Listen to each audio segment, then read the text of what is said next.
So what happens is, of course, the game's underway last night, and then there's a draft blowing through the auditorium. Somebody says, "Shut that door." Who's that famous for? Larry Grayson. Shut that door. Shut that door. Larry Grayson, thank you very much indeed. In the end, they decide that actually it's nothing to do with the door. It's to do with the air conditioning window. So the window is open. They switch all that off, and then everybody's roasting and baking, except the players up on the hockey. Anyway, one man who knows all about this, John McDonald, of course, the voice of darts, is on the Skype phone with us now. John, good afternoon to you.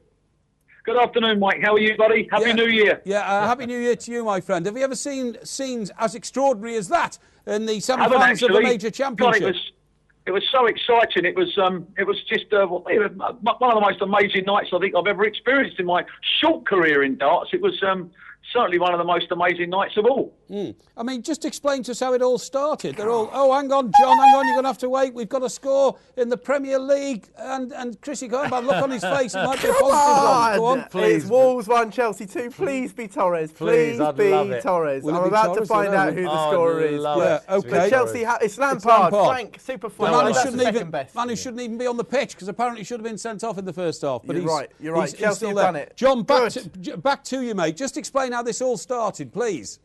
Yeah, there was a sort of bizarre situation where sort of both the players felt that there was a breeze on the stage, and yet, you know, it clearly hadn't affected Wade, who was already 2-0 up. Yeah. And they sort of had a discussion on the stage. It was quite an interesting one at first, because nobody really understood what was going on. I mean, we didn't feel it. There certainly wasn't one. There wasn't any machines on. There wasn't any air conditioning. There wasn't anything other than what had normally been. Yeah. We've been here for the last 14 days, and we haven't had this problem before. We erected a special curtain in front of the two big doors where most people come in. You know, there was absolutely no movement at all, and you could see that they felt there was. It may have been a bit of movement within the crowd or something like that, possibly, but there just didn't seem to be anything. And after a short space of time, you know, they got back to action, and then the sort of next time we look round, there's Lewis, you know, defending champion, 5-1 down, and of course the rest is history. What a comeback, the greatest comeback I think I've ever seen. Yeah, absolutely. Can the flight of a dart actually be affected by a breeze blowing across the hockey? Of course. Well, yeah, absolutely. It's crucial. Yeah. It's crucial. And yet, you know, what's quite laughable, Mike,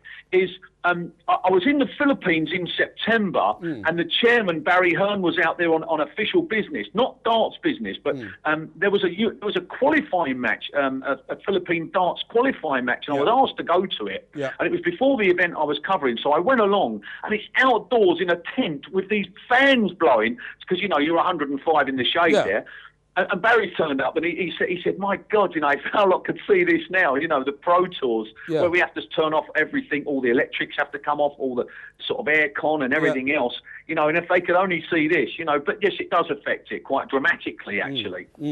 John, would you say... You're talking about a tiny target area, Mike. You've been on the stage. You know how big it is. Yeah. You've seen it. You've thrown darts, and you know it's just like any sport. Sure. The longer you look at it, the smaller it gets. You know, it's very, very small target area. I agree, yeah. John, would you say that this has been the best World Darts tournament ever?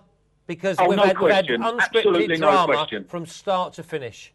Absolutely no question, Mike. It's been a sensation on